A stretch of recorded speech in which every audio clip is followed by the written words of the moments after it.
Hey guys, welcome back to the channel. So I had a request from, I think it's Myggy, I hope that's pronounced correctly, to design and give a tutorial on a wireless trap base using electricity. So I've gone ahead and designed that one. I'm going to run you guys through it. If you guys have any other requests, feel free to hit me up in the comments, and I'll do my best to show you what to do. Alright.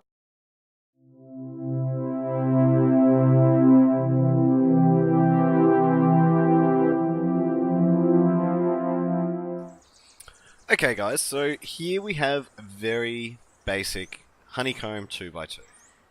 Doesn't really get much more simple than this, and for a trap base as well, you want something that looks real at the same time. So there's almost everyone at some point in Rust has used a 2x2. If you haven't, then you haven't really played Rust. So let's just have a look at this. So as I approach the base, I see there's a ladder on the side. I also see that the top door is open. So I get curious, I climb up the ladder, and I start to investigate. Now I may have creeped up or whatever, I may have just charged on in as some people do, but nonetheless, I start to get a little bit suspect here. Alright, I start to peek in, and it's a good sign that there's furnaces there because that means I can get out easy enough. But my problem is the drop down here. So I drop down onto the furnaces after weighing up the decision for a little while. And I start to try and check out what's in here. Now, I've been attracted to the base because I've heard a whole lot of double barrels going off, which, you know, would indicate that maybe they're trying to destroy TC, or now that I see these wooden doors, I suspect that they're trying to destroy the wooden doors. Now, I've come in, I've seen a player here, I've killed him, or her, of course, and now I want to kind of go into the base, but I'm still a little bit cautious, right? I'm checking outside, making sure no one else is coming. I come back in, and I come down here, and again, it seems to be pretty safe. I see a sleeping bag here. I may want to destroy that with either a spear or a long weapon here. I can't see any traps. There's no laser for like an auto turret or anything like that yet. And I see a box. Now, I want to investigate, but I'm still being cautious. I decide that it's safe, but as soon as I walk to the box, this happens. Okay, so I have my friend Wainster here. Wainster, say hello. Going on, guys? How are we? So, he's going to help me test out this trap base. So, Wainster, when you're ready, you're going to test out the base, see if you can see any traps. Are you going to use me as a guinea pig? Maybe. Oh, God.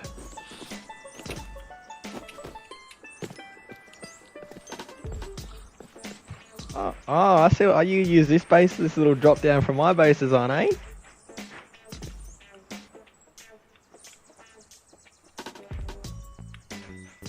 I like it.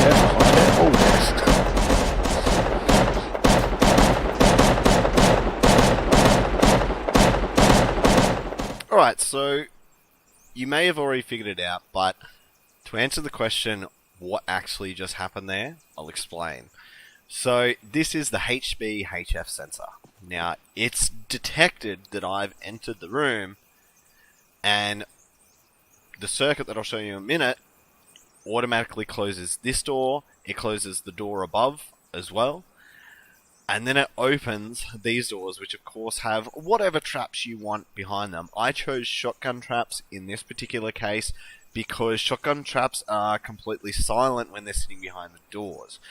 Sometimes, if you have a good enough headset, you can hear the flame turrets behind them, and then you can usually definitely hear, no matter what headset you have, if there's a auto turret behind them as well. So the shotgun traps are usually ideal if you're going for a bit more of a sneaky approach.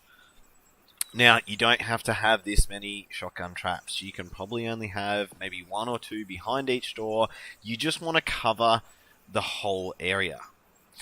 Again, being a trap base, if you've ever watched many trap base videos, the designers always say, do not copy this design to a T, and I recommend the same principle as well.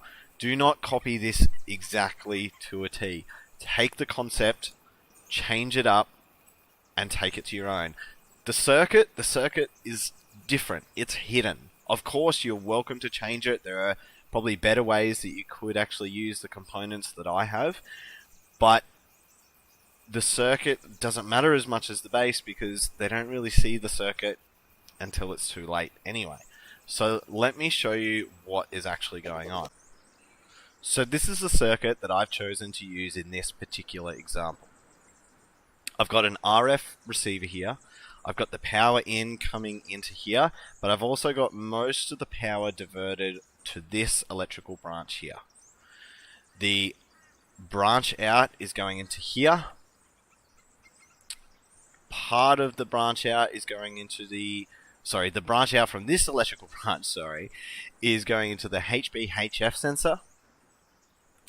And then the HB-HF sensor power out is going into one of the inputs of this AND switch, much like I had set up in episode 3 where I showcased the new update. So this module of it is pretty much replicating exactly that, and the purpose of that is to have enough power going to the rest of the circuit using this AND switch. So the AND switch then has the power out leading to the set feature of the memory cell. The memory cell is receiving power from the original electrical branch down here. And then I have the output of the memory cell leading to this splitter, which is connected to the door controllers that are linked to those two doors. Now I'll just show you as well. These doors have the door controller hidden. And also the cables are quite hidden as well.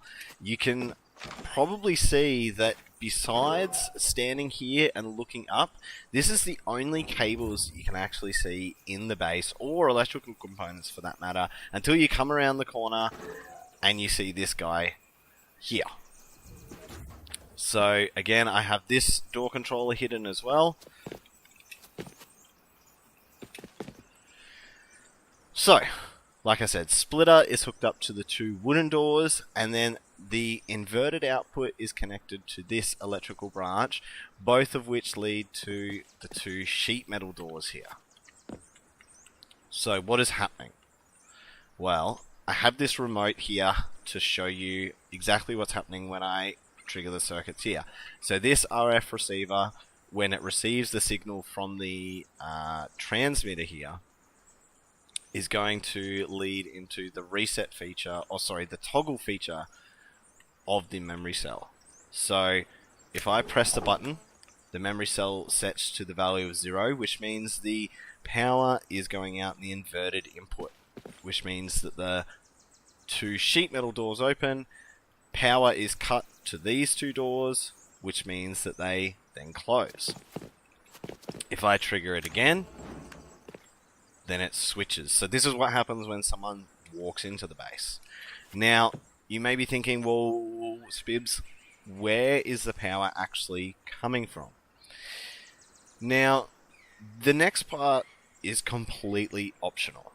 You can choose to do it like this, or you can choose to do it your own way. Again, you don't want to replicate it exactly how I've done it.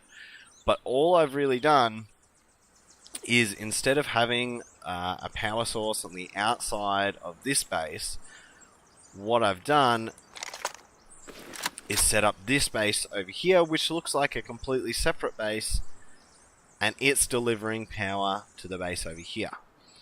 Now, I've gone and been a little bit sneaky, but there's actually a cable coming out of the foundation here.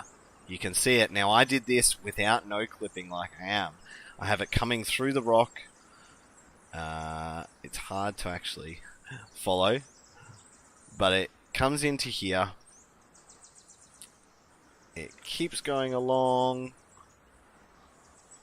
and I actually have an electrical branch that, again, while I wasn't no clipping,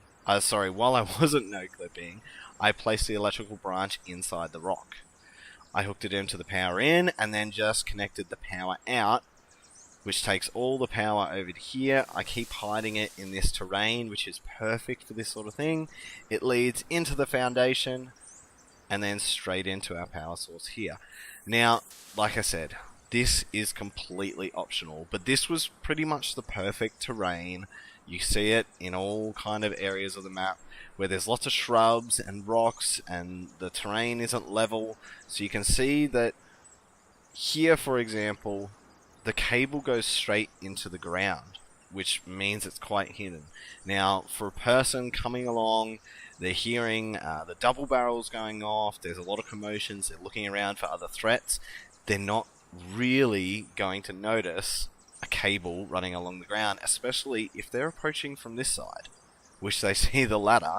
They're not going to see that one, or this base over here, and go, I think it's connected here. I mean, if they do, then they probably deserve not to get trapped, because they're reasonably smart. Now, like any trap base, is this going to fool every single player? No.